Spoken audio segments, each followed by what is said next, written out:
Hello everyone, good morning. Welcome back to my channel. कैसे हैं आप लोग? आई होप आप लोग अच्छे होंगे।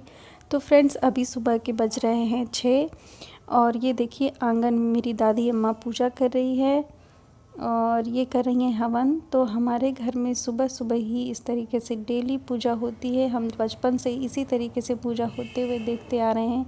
इतनी ठंड का टाइम है, किसी की हिम्मत नहीं होती पानी में हाथ डालने की, और मेरी दादी माँ सुबह 5:30 बजे नहा लेती है और नहाने के बाद में वो भगवान का इसी तरीके से पूजा करती हैं। षोडशोपचार पूजन जिसे बोला जाता है। 16 प्रकार से भगवान की पूजा। पहले उनको नहलाना, धुलाना, पोछाना, वस्त्र पहनाना, चंदन लगाना और सारी चीज़ें जो पूजा की विधि होती, सारी विधि से हमने बचपन से ऐसे ही पूजा होते देखिए। ये देखिए हमारे ठाकुर जी का सिंहासन है।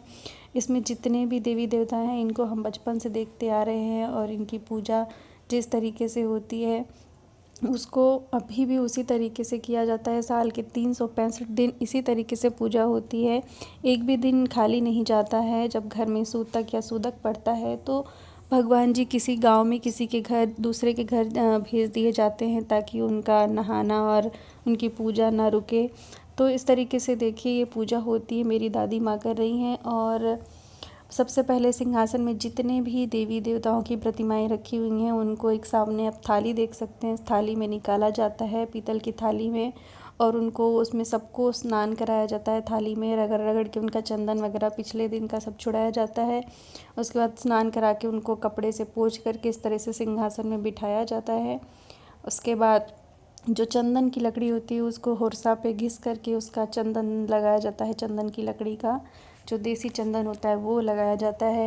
इसके बाद उनको घर में हमेशा ही, हमारे घर के पास में फूल अवेलेबल ही रहते हैं। कोई भी फ्लावर का टाइम, कोई भी टाइम हो, सीज़न हो, सर्दियों में गेंदे का फूल अवेलेबल होता है, गर्मियों में कनेल का, बरसात में तो मिल जाता है, तो फूल चढ़ाया जाता है। और बेलपत्र भी मिल जाता है। हमारे किचन गार्डन में ही पीछे बेल का पेड़ है तो बेलपत्र चढ़ाया जाता है। फिर कृष्ण जी और विष्णु जी को, शालिग्राम को तुलसी का पत्र चढ़ाया जाता है। फिर उनको भोग लगाया जाता है, आरती की जाती है, हवन किया जाता है। तो पूरा विधिवत पूजा होता है। और देखिए द्रुही यहाँ पे देख रही है, उसके लिए नया नया है, फर्स्ट टाइम वो इस तरीके से पूजा होते देख रही है कि पूरा भगवान जी को, ठाकुर जी को उनका सिंहासन सहित आंगन में ला कर के बैठ के विधिवत उनकी पूजा होती है। और मेरी दादी माँ आरती कर रही हैं, हवन करती हैं। चूल्हे में से थोड़ा सा आग ले कर के और उस पर हवन सामग्री से 5 चिटकी डेली हवन किया जाता है हमारे घर में। और देखिए हमारे घर में जो छोटा सा सिंहासन आप देख रहे हैं बगल में, वो किसी के और के घर के ही मेहमान आए हैं। उनके घर में सूतक या सूदक पड़ा होगा तो वो हमारे घर पे आए हैं कि इनकी पूजा होती रहे डेली। तो दादी माँ उनकी भी पूजा साथ में कर रही हैं। और ये देखिए जो लकड़ी का सिंहासन रेड कलर का आप देख रहे हैं बड़ा सा, ये हमारे घर का सिंहासन है। और बचपन से हम इसी तरीके से इनकी पूजा होते करते आए हैं, देखते आए हैं। तो इसमें हमारे पास जो शिवलिंग है वो एकदम ट्रांसपेरेंट शिवलिंग है और बहुत ही अनोखे अनोखे से देवताओं की जो मूर्तियां हैं वो दादी और दादाजी कहीं भी तीर्थ करने जाते हैं तो वहाँ से लेकर के आते हैं और उनको सिंहासन में फिर उनकी पूजा होने लगती है। पीछे आप तुलसी माता को भी देख सकते हैं। हमेशा हमारे घर में ऐसे तुलसी माता हरी भरी रहती हैं और उनकी इस तरीके से सेवा होती है। जो देवताओं को नहलाने के बाद जो पानी बचता है वो तुलसी जी के पेड़ में डाल दिया जाता है या सूर्य देवता को अर्पण कर दिया जाता है।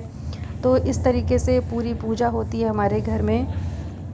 और द्रुही देख रही है क्योंकि द्रुही हमारे ससुराल में तो भगवान मंदिर में है और उनकी वहीं पे डेली उसी तरीके से पूजा हो जाती है। उनको निकाला नहीं जाता है डेली बाहर। पर द्रुही को ये नया लग रहा है देखने में कि इस तरीके से आंगन में निकाल के और उनको पूरा नहलाना धुलाना, इस तरीके से पूजा देख के वो मुझसे बहुत सारे क्वेश्चंस पूछ रही है कि मम्मी ऐसा क्यों है, वैसा क्यों है, ये ऐसा क्या है, ऐसा क्या है। सब चीज़ें देख के इतने क्वेश्चन कर रही है।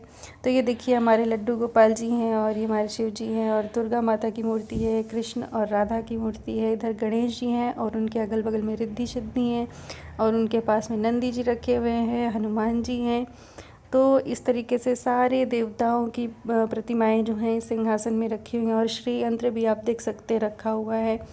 और ये काली माता की नई फ़ोटो अब आई है, पहले ये नहीं हुआ करती थी। तो इस तरीके से मेरी दादी माँ पूजा कर रही है और आरती दे रही है द्रुही को। तो द्रुही देखिए कितने अच्छे से आरती ले रही है। और इस तरीके से सारी पूजा अब संपन्न हो गई है। तो सुबह सुबह के टाइम में ही मेरी दादी जी डेली ये पूजा करती है इस तरीके से। भगवान का ये नियम है हमारे घर में। और अभी लग रहा है भोग, और भोग के लगते ही द्रोही भोग मांगने लगती कि मुझे भी चाहिए। तो जो कल का भोग लगा हुआ रखा था तो वो दादी निकाल के द्रोही को दे देती है कि लो तुम खा लो। और देखिए भगवान जी को भोग भी लग गया है। तो इस तरीके से पूजा चल रही है सुबह सुबह। और आज है 31 दिसंबर, तो आज साल का आखिरी दिन है और कल होगा नया साल। तो हम लोग यही प्रे कर रहे हैं कि बस जो अगला साल आए सब अच्छा अच्छा हो, 2020 जैसा ना हो बिल्कुल भी, और सब चीज़ें अच्छी अच्छी हो नए साल में। तो इस तरीके से ये पूजा हो रही है। तो फ्रेंड्स, आप लोगों को मेरी दादी माँ की पूजा कैसी लगी है ज़रूर बताइएगा। और वीडियो थोड़ी सी भी अच्छी लगी है तो लाइक शेयर कर दीजिए। चैनल पे नए आए हैं तो सब्सक्राइब कर लीजिए और बेल आइकन को प्रेस कर लीजिए ताकि आपको इसकी नोटिफिकेशन टाइम पे मिलती रहा करे। और वीडियो थोड़ी सी भी अच्छी लगती है तो लाइक शेयर कमेंट करना बिल्कुल भी ना भूलें। जल्दी मिलूँगी आप लोगों के साथ नेक्स्ट वीडियो लेके गाँव से। तब तक के लिए thank you so much, bye bye.